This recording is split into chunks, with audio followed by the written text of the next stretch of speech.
Qui est Balthazar? Pourquoi cet impact médiatique? Plusieurs chaînes en parlent. Beaucoup de chrétiens en parlent aussi. Et dans plusieurs réseaux sociaux, on voit des vidéos qui sont publiées. On voit des articles qui sont publiés. Et dans cette émission, nous allons en parler. Vous êtes dans Joël Onikanda Ministries. Et nous allons commencer l'émission maintenant. Shalom.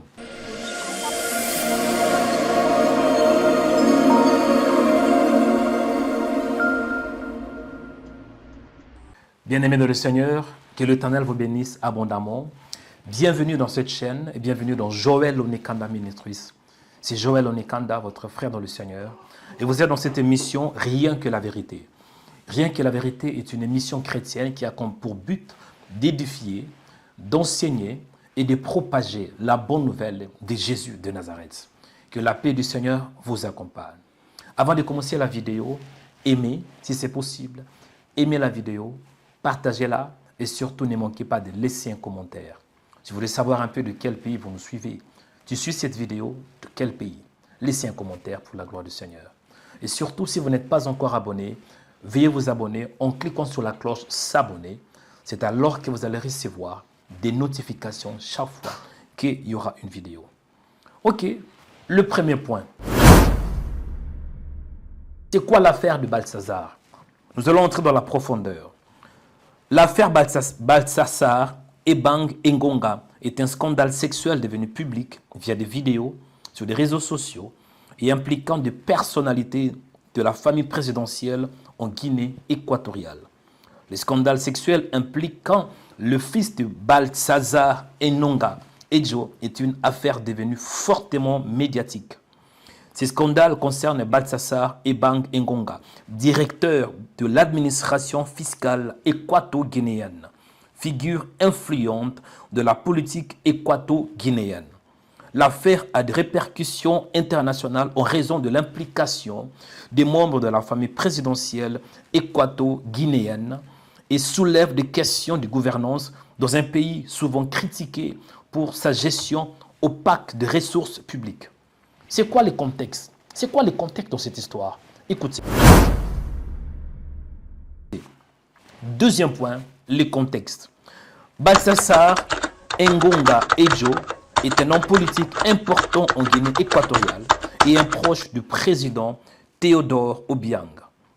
Son fils Bella Obiang Engonga fait partie de la nouvelle génération de familles influentes du régime équato-guinéen. Pourquoi est-ce que je parle de cette histoire? Il y a 5 points que je voudrais soulever. 5 choses que je pense que le Seigneur a mis à cœur de partager avec vous. La première des choses, c'est quoi?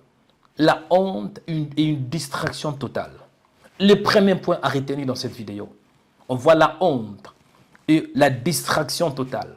Je me suis posé une question. Pourrais-je juste médiatiser le nom de Jésus-Christ de la sorte?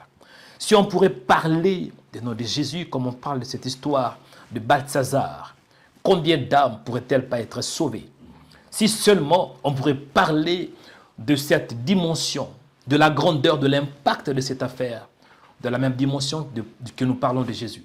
Beaucoup d'âmes devraient être sauvées. Je vois même beaucoup de chrétiens qui sont en train de partager ce genre de vidéos. Moi, je ne vais pas regarder cette vidéo, je ne veux même pas en regarder. Et il y a malheureusement beaucoup de chrétiens qui encouragent, qui partagent sur des réseaux sociaux. Pour moi, le premier point dans cette histoire, on voit tout d'abord la honte et la distraction totale. Le deuxième point dans cette histoire, c'est quoi? Le deuxième point, ou bien la deuxième chose dans cette histoire, on voit la destruction des familles. Vous savez, la famille est sacrée. Parce que dans la famille, on voit Dieu, il a permis que le mariage soit établi. Pourquoi? Parce que Dieu, c'est le Dieu de multiplication. Dans Genèse chapitre 1, on voit Dieu dit soyez féconds.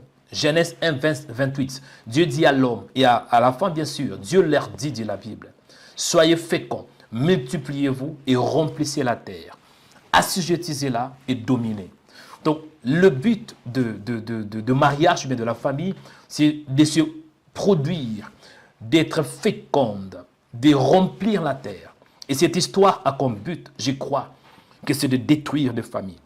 Bien-aimés dans le Seigneur, imaginez-vous combien de mariages qui sont détruits. Imaginez-vous toutes ces femmes dès que leur mari ait connaissance de cette histoire. C'est le divorce. Combien de divorces s'est passé? Ici, on parle de 400 vidéos. Bon, là, c'est le minimum quand même. Peut-être il y a encore plus. Mais imaginez-vous les 400 femmes, leurs maris, leurs enfants, leurs proches, leurs parents qui sont impactés. Bien-aimés dans le Seigneur, je crois que le but, c'est la destruction de familles. On voit des familles détruites. On voit des familles brisées. On voit même, quand maman se sépare avec papa, comprenez qu'il y aura quoi? Il y aura des conséquences qui vont toucher les enfants. La troisième chose à retenir dans cette histoire, moi je vois l'humiliation et le dénigrement de femmes. On voit des femmes bien aimées dans le Seigneur dans cette histoire, qui sont dénigrées, qui sont humiliées. Or, la femme est sacrée. La femme, c'est la mère de nation. La femme, lorsqu'on parle d'une femme, on voit l'éducation d'une nation. Mais dans cette histoire, on voit l'humiliation. La femme est dénigrée. La femme est humiliée. Bien-aimée dans le Seigneur, c'est la honte. Et dans la plupart des cas, Satan vise des femmes. Ça n'a pas commencé aujourd'hui. Dans les jardins d'Éden, Ève a été attaquée par le diable. Et la même histoire se répète. On voit plusieurs femmes qui sont attaquées. Et pour moi, je crois que c'est l'humiliation et le dénigrement des femmes. Quatrième point à retenir dans cette histoire, on voit la fornication et l'adultère. Vraiment bien aimé dans le Seigneur, dans cette histoire, on voit l'impudicité, l'adultère qui atteindra une nouvelle dimension. On va voir plusieurs jeunes qui font ces données dans cette histoire. Plusieurs jeunes qui regardent ce genre de vidéos, ils vont faire que copier et coller. Ils vont répéter ce genre de bêtises. C'est la honte. C'est la honte et c'est la destruction totale. On voit même dans les vidéos sur TikTok, on voit des jeunes gens qui imitent ces histoires. Pour moi, vraiment bien aimé dans le Seigneur, on voit la puissance de ténèbres, la fornication et on voit aussi quoi? L'adultère. Cinquième et dernier point. Il y a beaucoup qui regardent ces vidéos. Laisse-moi vous dire la vérité. Quand on regarde la nudité de quelqu'un, bien aimé dans le Seigneur, la nudité est sacrée. Et quand on se donne à regarder surtout des gens qui ont des rapports, il y a le transfert des esprits. Et on peut attirer les forces de ténèbres. En regardant, bien aimé, Satan peut entrer dans ton esprit. Quand tu regardes une image qui n'est pas bonne, quand tu regardes surtout des gens qui se donnent dans des relations intimes, ça peut influencer ton âme.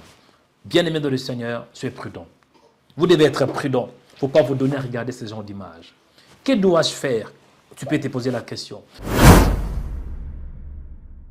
Moi, je te recommanderais de prier tout d'abord pour cet homme, prier pour sa femme et prier aussi pour ses enfants.